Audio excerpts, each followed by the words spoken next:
Yo yo yo, salut les turfeuses, salut les turfeurs, bienvenue pour un nouveau pronostic de Benoît Requin. Ok, place au pronostic du quintet du jeudi 6 juin direction Paris-Longchamp pour le prix de l'île de la Cité. Plat, 1300 mètres, 16 partants, réunion 1, course 6, indice de confiance 1 sur 5. Petit retour sur le quintet du mercredi 5 juin. Dans mon pronostic, je vous ai donné le tiercé en 4 chevaux et le couplet gagnant. Bon, par contre, côté rapport, c'était pas de la folie. Bref, ok, c'est parti, on commence le pronostic et on commence avec le numéro 1.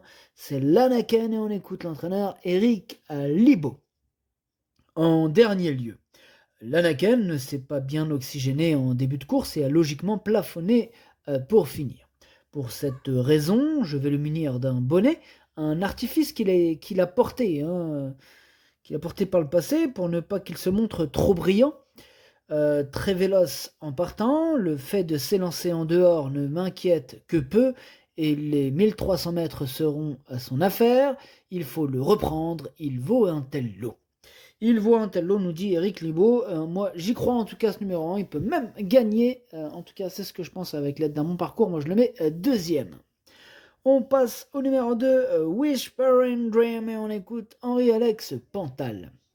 Whispering Dream est dans un bel état de forme. Elle va prendre part à son premier handicap en étant chargée, mais elle a des moyens. Alors, ce numéro 2, lui aussi me plaît beaucoup, lui aussi fait partie de mes préférés. Je l'ai mis troisième. On enchaîne avec le numéro 3, Pedrito, et on écoute Henri-Alex Pantal. Pedrito est un cheval assez régulier qui tourne autour du pot à ce niveau. Le terrain devrait être plus à sa convenance que les fois précédentes, et il est dans un bel état de forme. Eh bien, ce numéro 3, c'est lui mon gros regret, c'est lui mon cheval de complément, cas de non partant. Attention, possible cassage en vue, ce quintet est ouvert. On passe au numéro 4, c'est Torpen et on écoute Robin Chouf. Torpen est dans un très bel état de forme, il a bien récupéré de sa tentative de Saint-Cloud où il a fini troisième d'une classe 2. Malheureusement, nous ne sommes pas gâtés par le tirage des places à la corde. Bon, on peut pas tout avoir. En tout cas, moi, ce numéro 4, il me plaît, lui, il me plaît beaucoup. J'allais dire autre chose, mais il me plaît beaucoup, ce numéro 4. J'y crois. Je l'ai mis en 5e position. Attention à lui. Malgré le tirage. Quand je parle du tirage, je parle bien de la place à la corde, comme l'a dit si bien Robin Chouf. On passe au numéro 5, c'est Balaise Blues. On écoute Jean-Vincent Tout. Après ses dernières courses très décevantes, Balaise Blues retrouve une valeur où il a montré qu'il était compétitif et un terrain qui va plus lui correspondre. J'en attends une réhabilitation, du moins pour une place. Ouais, on verra bien. En tout cas, moi, ce numéro 5, j'ai choisi de ne pas le retenir. J'en ai préféré d'autres. Et il m'embête un peu. Et oui, c'est quand même lui le chef et le capitaine de ma petite liste des possibles casseurs de tickets repérés. Attention. On passe au numéro 6, Denver Shop. Et on écoute Olivier de Monzeil. Alors, en dernier lieu, nanti d'un mauvais numéro de corde, son jockey a fait le choix de rester en dehors avec un autre adversaire. Et cela n'a été payant. On oublie cette tentative où Denver Shop n'a pas été éprouvé par ses efforts. Cette fois, on revient dans ce quintet avec un cheval en bonne forme et un parcours qui ne devrait pas le déranger. Avec un bon déroulement de course, il peut terminer à l'arrivée. Ce numéro 6, moi il me plaît bien, j'y crois, je pense qu'il peut en étonner plus d'un. Donc c'est pour cette raison que je l'ai gardé, mais plutôt en bout de combinaison. On passe au numéro 7, Royal Check, et on écoute Michael Delzangle.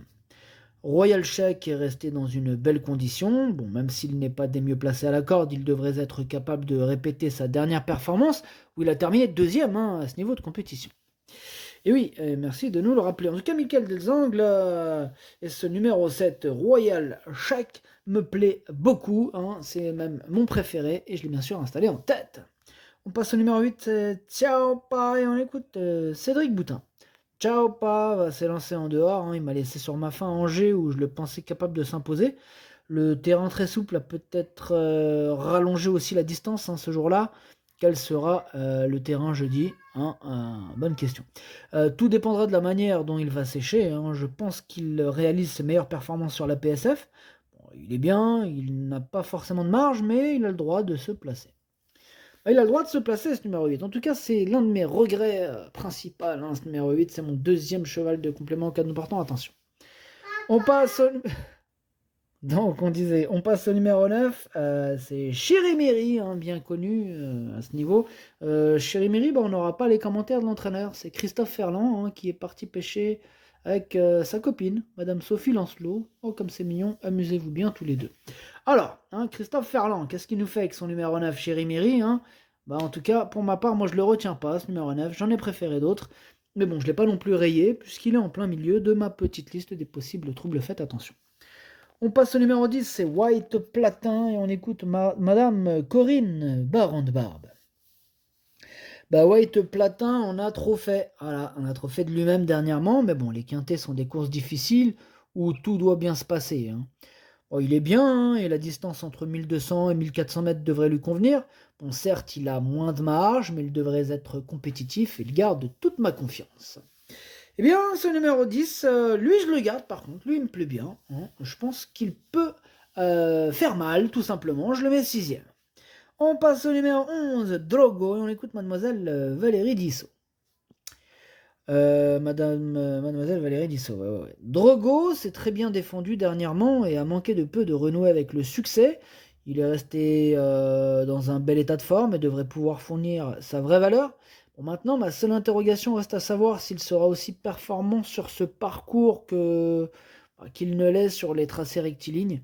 Il partira avec ma confiance. Malgré cette petite question, elle part confiante, et moi aussi en tout cas, il fait même partie de mes préférés ce numéro 11, hein.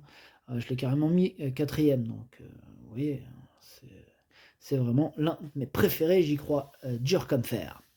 On passe au numéro 12, Gallic, James Grassick. Gallic, il a plutôt bien couru la fois dernière à Saint-Cloud. La fois précédente, sur les 1400 mètres de Longchamp, il en a trop fait devant. Il est bien, hein, et s'il se comporte comme dernièrement, il devrait être capable de bien se comporter, d'autant plus que le terrain sera bien pour lui. Bon, tant mieux, hein. Bon, en tout cas, moi, ce numéro 12, pour ma part, je ne l'ai pas retenu. On passe au numéro 13, c'est Times Boulevard, et on n'aura pas les commentaires de l'entraîneur, toujours le même et toujours avec la même, hein. C'est Christophe Ferland et avec Madame Sophie Lancelot. On ne change pas une équipe qui gagne, amusez-vous bien. Alors, ce numéro 13, lui, je le garde. Par contre, hein, contrairement à son précédent cité copain le 12, ce numéro 13 me plaît bien, mais je le garde en toute fin de combinaison. On passe au numéro 14, c'est Chanel Gold, et on écoute Jean-Pierre Carvalho. Toutes ces contre-performances ont lieu corde à gauche. Dès lors, même si j'avais un engagement face au seul jument à Saint-Cloud, j'ai fait le choix de la courir ici face au mâle. Chanel Gold, elle va se présenter en bonne forme, hein, et je la trouve toujours en constant progrès. Terrain et distance sont dans ses cordes et j'espère qu'elle pourra me montrer sa compétitivité à cette valeur de 36,5. Je l'ai pas retenu, ce numéro 14, lui par contre j'ai pas retenu, mais là à l'arrière de ma petite liste des possibles troubles faits. Et on passe au numéro 15, c'est Omicron, et on écoute Pierre Groueil.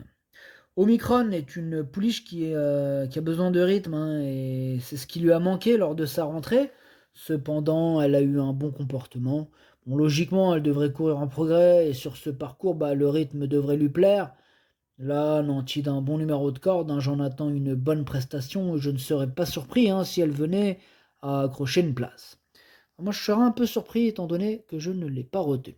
Et on termine avec le numéro 16, c'est Big Star, hein, grosse star si vous préférez, hein, Big Star. En tout cas, voilà, Big Star ou pas, on n'aura pas les commentaires de l'entraîneuse plutôt, Madame Sophie Lancelot, hein, amuse-toi bien Christophe Ferland. Sur le bateau, amusez-vous bien tous les deux, super, c'est cool. Enfin bref, ce numéro 16, lui non plus, je ne l'ai pas retenu. Le pronostic, ça donne 7, As, 2, 11, 4, 10, 6, 13. Merci d'avoir suivi cette vidéo. N'hésitez pas à mettre un pouce bleu si la vidéo vous a plu. Pour accéder à tous mes tickets pour la course du Quintet, rendez-vous directement en description de la vidéo. À jouer avec modération. Bonne chance, chopez-le moi. Ciao.